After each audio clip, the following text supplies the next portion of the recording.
राधे राधे दोस्तों, जय श्री कृष्णा।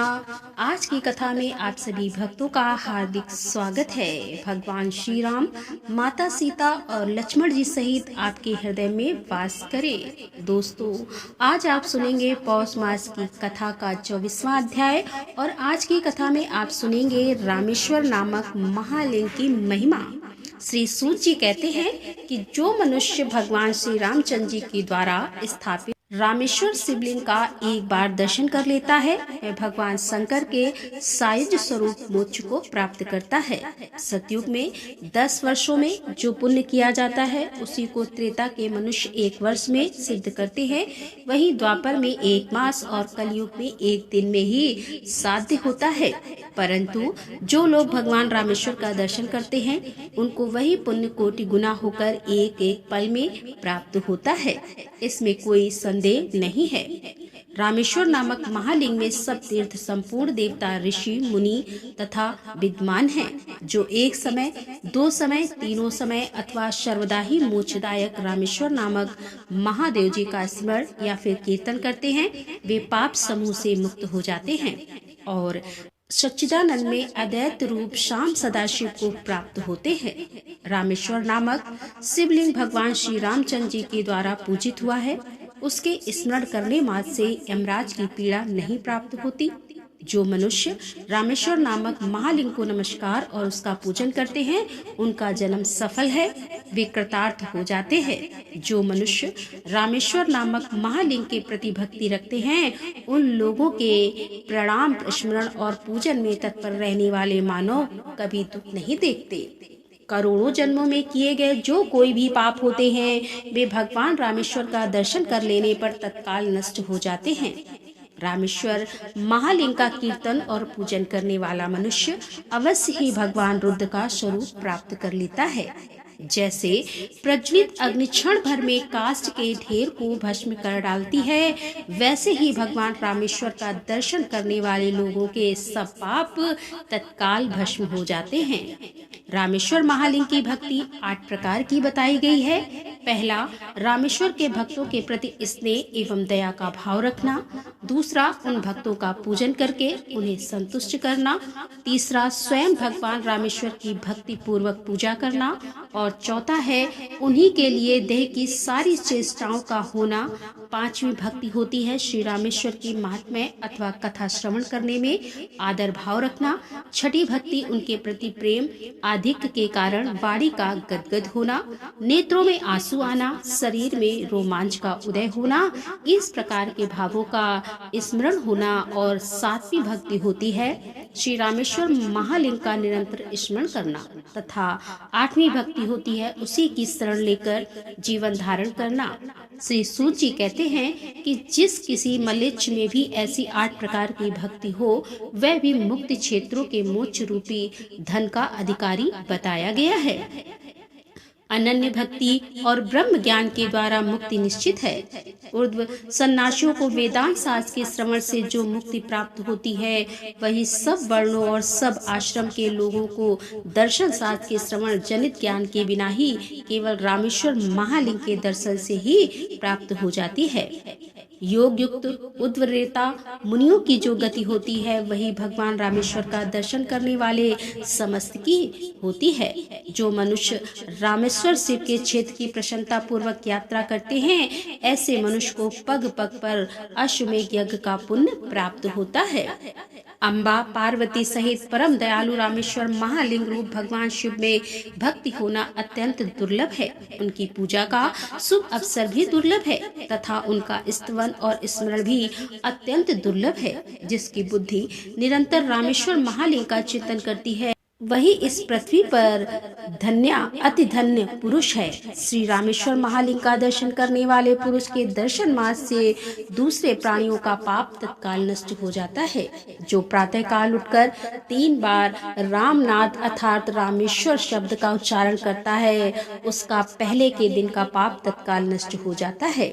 यदि प्राण त्याग के समय मनुष्य भगवान रामेश्वर का स्मरण करे तो उसे फिर उसका जन्म नहीं होता अर्थात उसकी मुक्ति हो जाती है, मोक्ष की प्राप्ति हो जाती है। हे रामनाथ, हे महादेव, हे करुणानिधि, सदा मेरी रक्षा कीजिए। इस प्रकार जो सदा उच्चारण करता रहता है वह कलयुग से पीड़ित नहीं होता।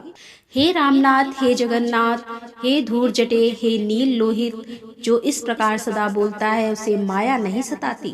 नीलकंठ, हे महादेव, हे रामेश्वर, हे सदाशिव, सदा ऐसा बोलने वाला प्राणी कभी काम से कष्ट नहीं पाता। हे रामेश्वर, हे यमराज के शत्रु, हे कालकूट विष का भक्षण करने वाले शिव, प्रतिदिन इस प्रकार उच्चारण करने वाला पुरुष कभी क्रोध से पीड़ित नहीं होता। जो स्फटिक आदि भिन्न भिन्न शिलाओं से भगवान रामेश्वर का मंदिर बनवाता है वह श्रेष्ठ विमान पर बैठकर भगवान शिव के लोक को जाता है।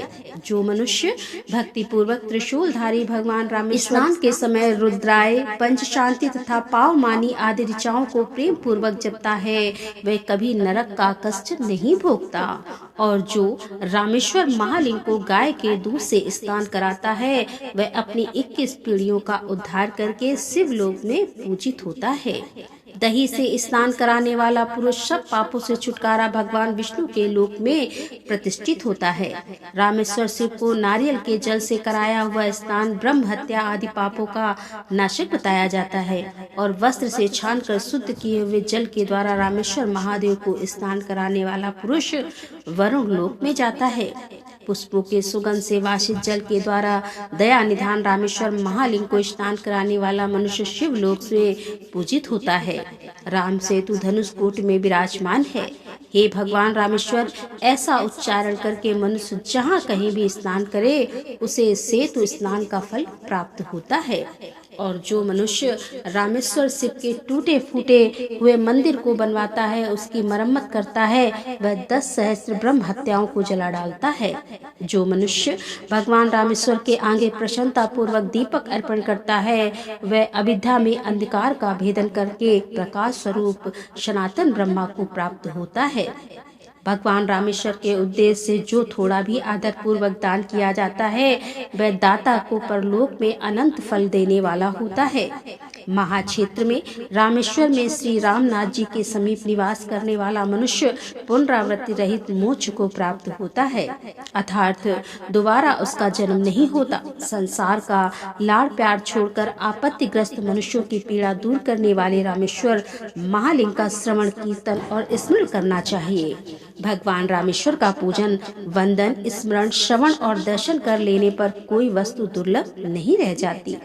जो लाए हुए गंगा जल के द्वारा रामेश्वर नामक महालिंग को स्नान कराता है वह भगवान शिव के लिए भी आदरणीय हो जाता है। जब तक मृत्यु नहीं आती, जब तक बुढ़ापे का आक्रमण नहीं होता और जब तक संपूर्ण इंद्रियां शिथिल नहीं हो जाती, तब तक मोक्ष जाने वाले मनुष्य को सदैव भगवान रामेश्वर का वंदन, पूजन, चिंतन तथा स्तवन कर लेना चाहिए। परम दयालु भगवान रामेश्वर का जो भक्ति पूर्वक सदा भजन करते हैं वे इस भूतल पर सदा सुखी होते हैं और अंत में सनातन मोक्ष को प्राप्त होते हैं। इस प्रकार रामेश्वर महालिंग की महिमा का वर्णन किया गया है। जो इस प्रसंग को भक्ति पूर्वक पढ़ता है अथवा सुनता है रामेश्वर की सेवा के परम उत्तम फल को पाता है। ऋषि बोले, सब प्राणियों का उपकार करने वाले हे सूत जी, आपने इस पुराण की कथा सुनाकर हम लोगों पर बड़ा अनुग्रह किया है।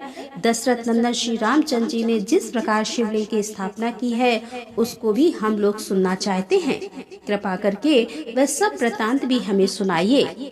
तब सूत जी ने कहा कि वानरों की सेना के साथ महेंद्रगिरी पर आकर लक्ष्मण सहित महाबली श्री रामचंद्र जी ने समुद्र का दर्शन किया। तत्पश्चात अपार समुद्र के ऊपर सेतु बांधकर उसी के मार्ग से श्री रघुनाथ जी रावणपाली लंकापुरी को गए। वहां पहुंचने पर सूर्यास्त हो गया। पूर्णिमा के प्रदोष काल में सेना सहित श्री रामचंद्र जी सुबल पर्वत पर आरूढ़ हो गए। तब रात में महल की छत पर खड़े हुए लंकापति रावण को देखकर महाबली शूरपुत्र सुग्रीव ने उसके मुकुट को धरती पर गिरा दिया। मुकुट भंग हो जाने से राक्षस घर में घुस गया।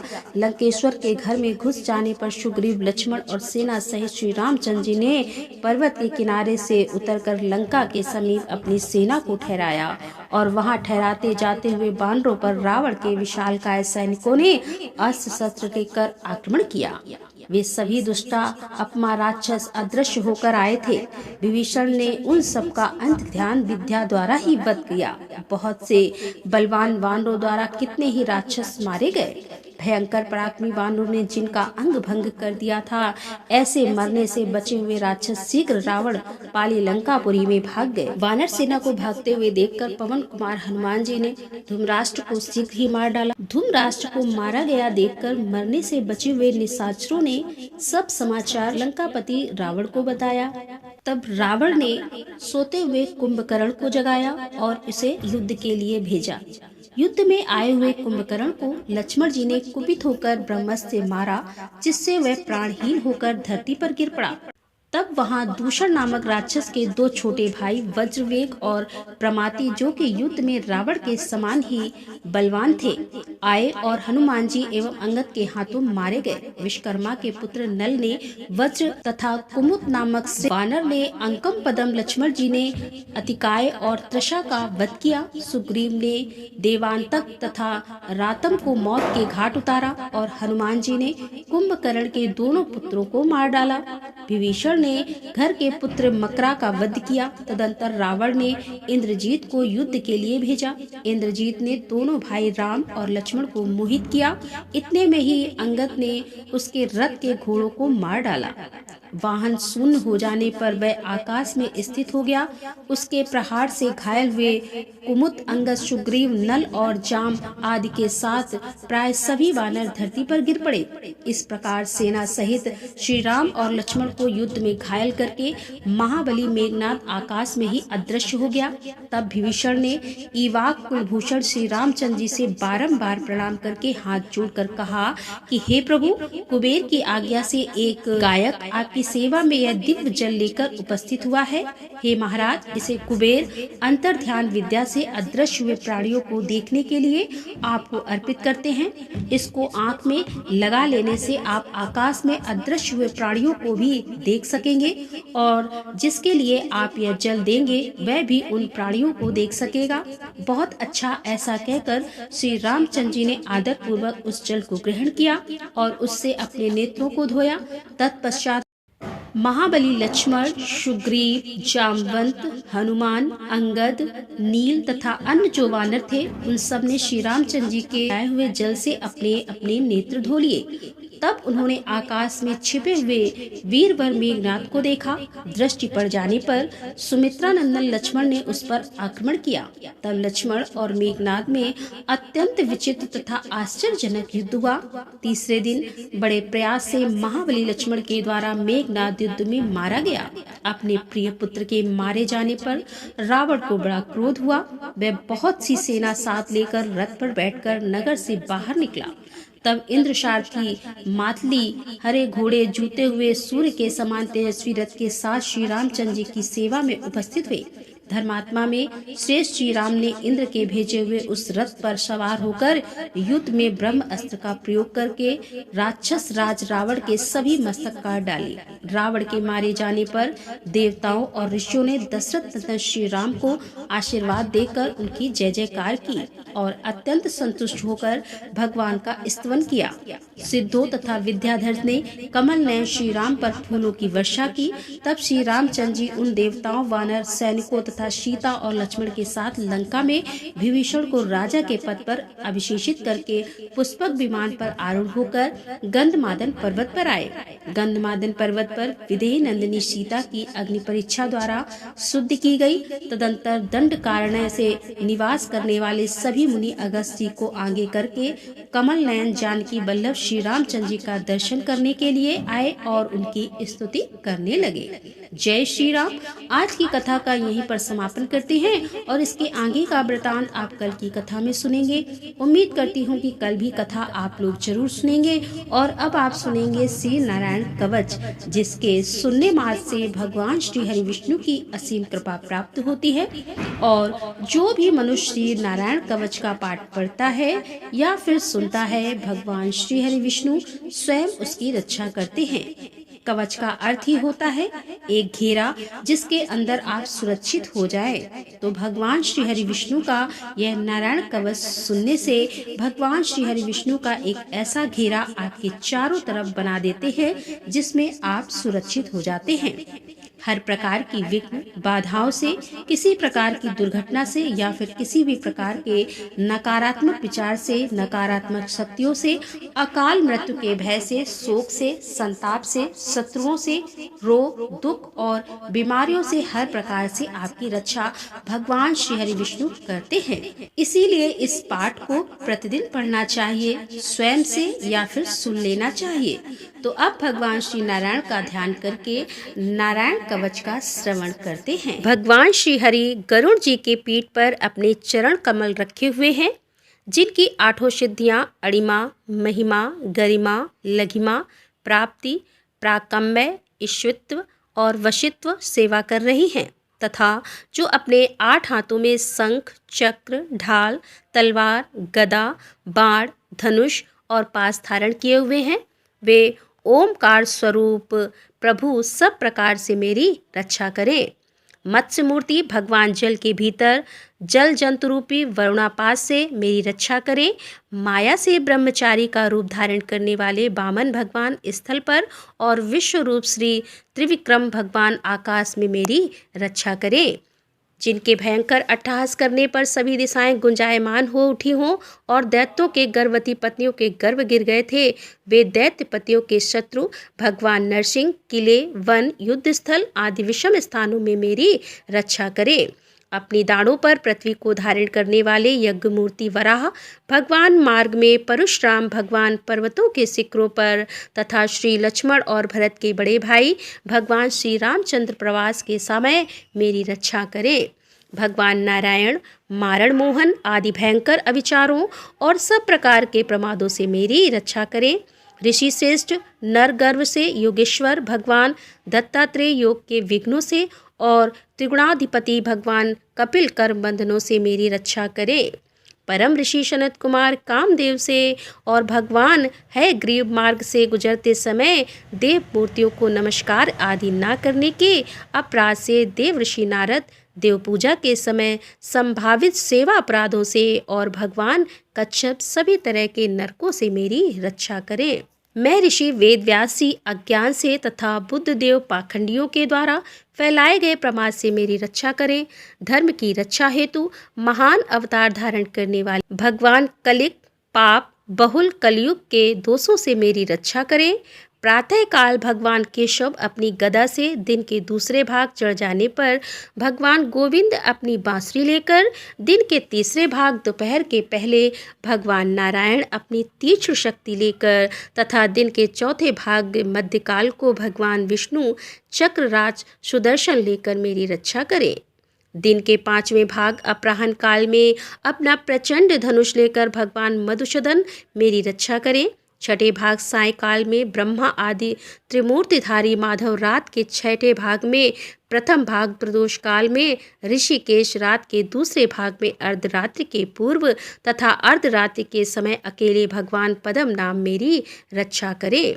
रात्रि के चौथे भाग पिछले पहर में श्री वत्स लांछन श्री हरि, रात में 5वें भाग उषा काल में खड़गधारी भगवान जनार्दन, रात के 6ठे भाग में सूर्योदय से पूर्व श्री दामोदर और संपूर्ण संध्याओं में काल मूर्ति भगवान विश्वेश्वर मेरी रक्षा करें। हे सुदर्शन, आपका आकार चक्र की तरह है, आपके किनारे का भाग प्रलयकालीन अग्नि की तरह अति तीव्र है। आप भगवान की प्रेरणा से सब ओर भ्रमण करते रहते हैं। जैसे आग वायु की सहायता से सूखे घास फूस को जला डालती है, वैसे ही आप हमारी शत्रु सेना को शीघ्र से जला दीजिए, जला दीजिए।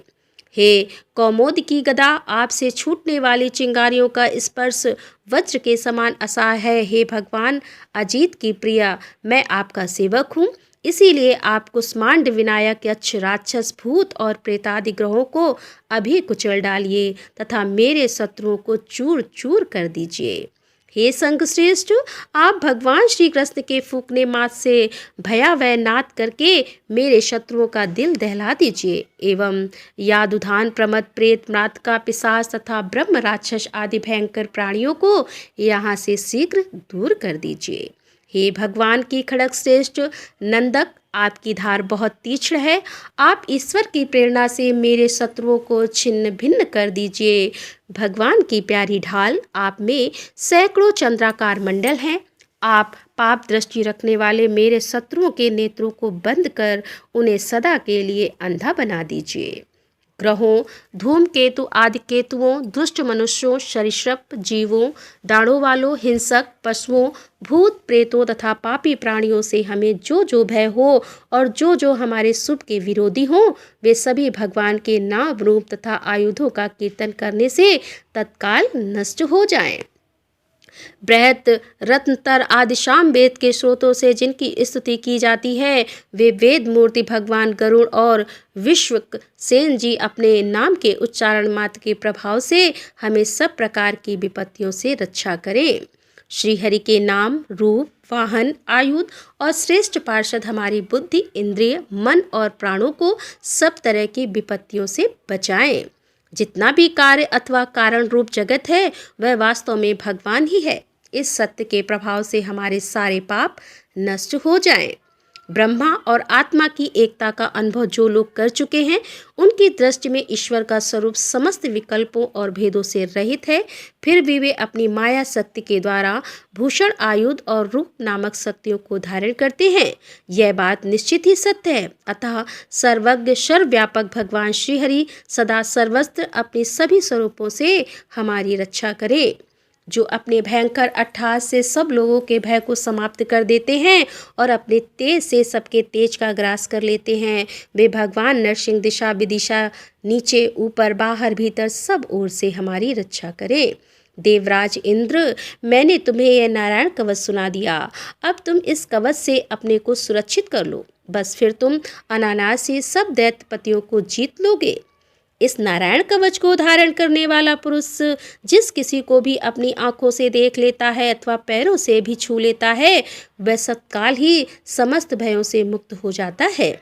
इस वैष्णवी विद्या को धारण कर लेने वाले को राजा, डाकू, प्रेत, पिशाच और बाघ आदि हिंसक जीवों से कभी किसी प्रकार का डर नहीं होता।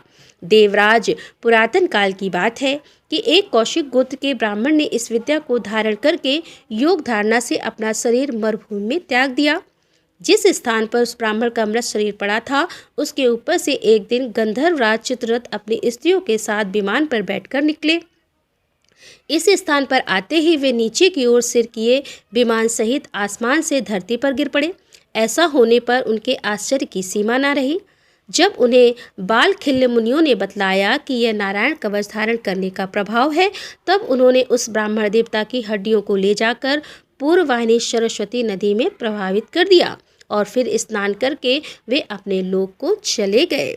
श्री सुखदेव जी कहते हैं कि हे परीक्षित, जो भी मनुष्य इस नारायण कवच को समय पर सुनता है और जो आदर पूर्वक इसे धारण करता है, उसके समक्ष सभी प्राणी आदर से अपना सर झुका देते हैं और वह सब प्रकार के भयों से मुक्त हो जाता है।